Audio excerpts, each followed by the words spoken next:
This project is quite unique because our property really occurs in a horseshoe shape around the community of McCloud. Some of our fire lines go right up to the backs of private residences and critical pieces of infrastructure.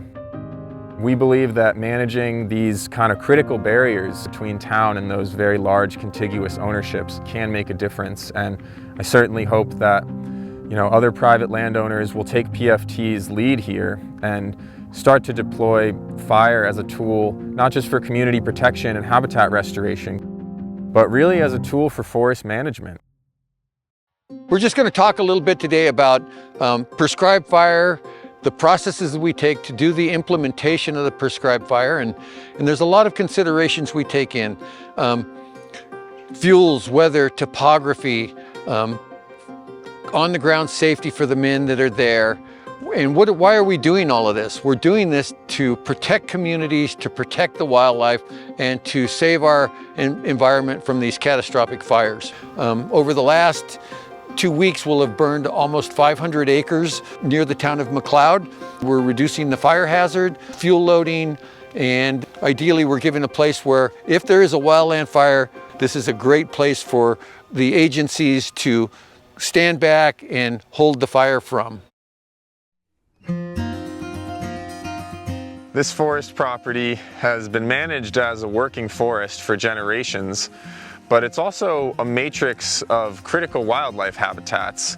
We know that white firs and other conifer species can grow up in these habitats and actually lower the water table, decrease the availability of groundwater and surface water. We're using fire to expand and enhance the extents of these diverse habitat types.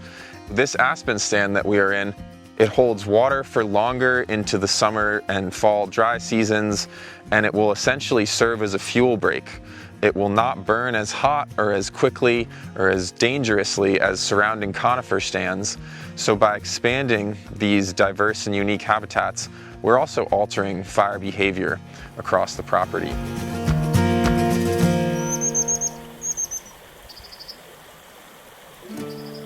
Fire is just an important part of the life cycle of every plant and animal in this region. So it's been our mission and our work here to prepare this landscape for once again being driven by these low intensity frequent fires, because the exclusion of fire for this long has really created a fuel overload. In this stand, you can see that our larger trees, the fire has not gone very far up their stems.